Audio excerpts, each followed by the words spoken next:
พาเด็กน้อยออกมาเล่นเด็กน้อยมาเล่นน้ำกันเด็กน้อยมาเล่นน้ำกันอยู่ในบ้านไม่ได้อาบแดดมาเดินเล่นอาบแดดข้างน้อยน้องหมาน้อยข้างนอกหมาน้อยสามเหมียวหมาน้อยสามสหายเดินอาบแดดตรงนี้อาบแดดตรงนี้มานี่อ่ะนี่เร็วไปไหนอาบแดดนี้นี่เร็วมานี่เร็วเด็กน้อยวิ่งเล่นอาบแดดกันวิ่งเล่นอาบแดดกันสนุกสนานก็แล้วมาเร็วเปียกหมดเลยเล่นน้ำเล่นน้ำเปียกหมดเลยเล่นน้ำในแม่น้ำวังข้างหลังวัดเนี่ยเขาชอบเล่นน้ำปล่อยเขามาเล่นเอามีความสุขกอดกันวิ่งกันกอดกันกระเด็นกระดอนมาเลยฟัดเวียงกันดีวันนี้ก็หลวงปู่ทำงานทั้งนู้นนะเด็กมาเขาล็อกเอ็กอยากออกก็เลยปล่อยออกมาเดินเล่นครับ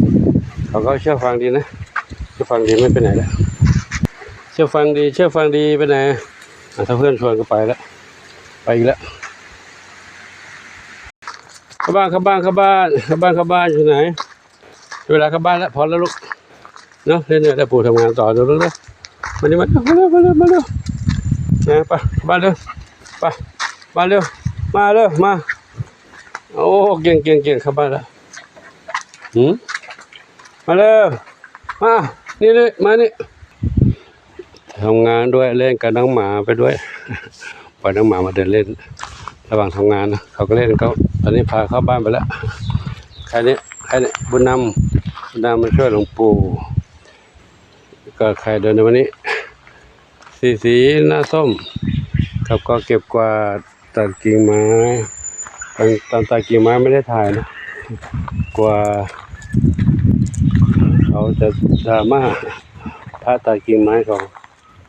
เป็นพระวินัยผิดพระวินัยห้ามตัดกิ่งไม้ห้ามถอนต้นหญ้าเมื่อเช้าหลวงปู่ไปบิณฑบาตก็ซื้อมีดซื้อ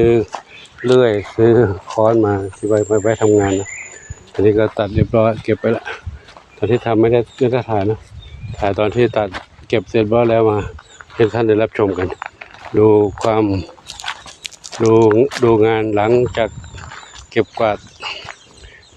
ตัดแต่งกิ่งไม้แล้วก็จะดูสะอาดตาขึ้นนะร่มรื่นร่มเย็นสวยงามเป็นธรรมชาติกวาดใบไม้ด้วยเก็บตากิ่งไม้ด้วยทีนี้ก็มองด้านนี้ไปเห็นองค์พระสวยงามเลยเห็นชัดเจนช่วงก่อนนั้นจะมีใบกิ่งไม้บังตอนนี้ตัดออกไปแล้วนะกิ่งตรงโน้นตัดออกไปแล้วเห็นชัดขึ้นแล้วใครนอนอยู่ตรงนี้ใครสีขาวดำมีหนวดใครเนี่ยแพนด้าหนวดเหรอแพนด้าหนวดออกกล้องออกกล้องเลยแพนด้าหนวดหนูนี่ตอนนี้ก็เก็บกวาดแล้วนะตรงนี้ตัดแล้วจิกไม้โล่งๆดูแล้วร่มรื่นราบเรียบ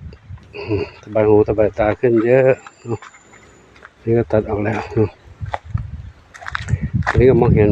องค์พระเจดีย์ชัดเจนขึ้นเดี๋ยวถ่ายให้ดูครับต้นไม้ตัวนี้ล้มก็เลยเอาเชือกดึงขึ้นไว้มัดผูกไว้ก่อนเรียกว่าต้นพระเจ้าห้าพระองค์นี่องค์ตัวนี้ด้านตรงนี้พระองค์พระพุทธเจ้าด้วยคนเดียว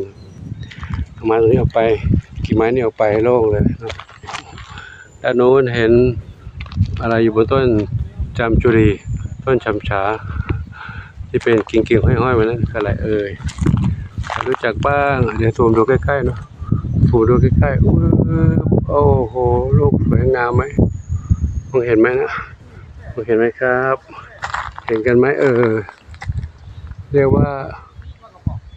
ต้นอะไรเป็นเถาน้ำหนามเรียกว่าแก้วมังกรนะอาจจะมองเห็นไม่ชัดนะไม่เป็นไรนะออกผลเต็มเลยแก้วมังกรปลูกไว้ก็ไม่ได้กินนะไว้ให้นกให้สัตว์ต่างๆที่เขากินพืชเป็นอาหารก็มากินก็ได้นะตัดแล้วก็มาเก็บมาทิ้งไว้ตรงนี้นะไว้เวลาเขาแห้งดีแล้วก็ค่อย เป็นปุ๋ยไปนะเป็นปุ๋ยไปอันนี้ก็ดูโล่งดีโล่งดีถ้าทำสะอาดแบบนี้งูเงี้ยวเขี้ยวขอก็ไม่มานะตัวนี้กลางคืนก็มีแสงสว่างจากโซลาร์เซลล์นะอันนี้เราชมกลางวันเป็นอย่างนี้นะ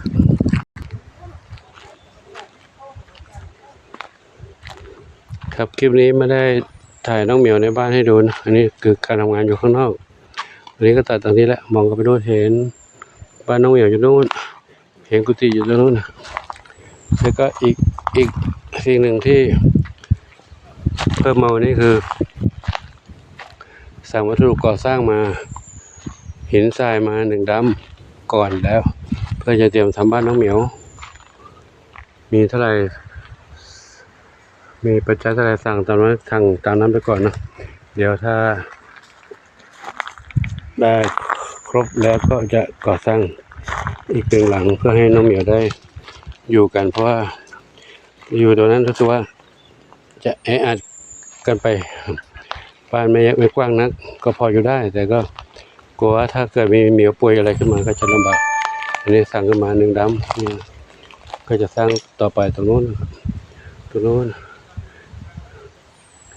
เดี๋ยวค่อยดูในโอกาสต่อไปเนาะตอนนี้ให้ดูบริเวณวัดที่ทำตรงนี้ให้เรียบร้อยก่อนนะมองจากตรงนี้ไปก็ตรงนี้ทางเข้าอยู่นี่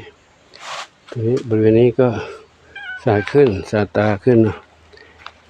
จะได้เห็นมองไปโน้นทะลุไปโน้นเห็นเจดีย์ตรงนี้เห็นเจดีย์สรนาถ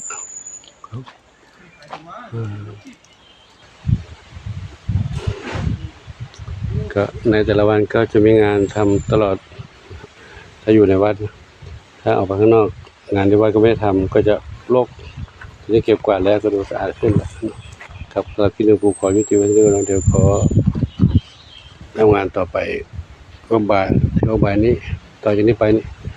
ก็จะไปเข้าบ้านน้องเหมียวแล้วเดี๋ยวก็ติดตามชมคลิปต่อไปนะเกี่ยวกับบ้านน้องเหมียวทำความสะอาดภายในนู้นก่อนเนาะสำหรับที่นี้ขอยุติไว้ที่นี้ขอโมทนาสาธุขออำนวยพรทุกท่านพบความสุขความเจริญมีความสุขกายสุขใจปรารถนาที่ใดก็ได้ทุกความมุ่งมั่นปรารถนาเพื่อกันทุกคนทุกท่านเถิดสาธุอายุวโนสุขังพระลัง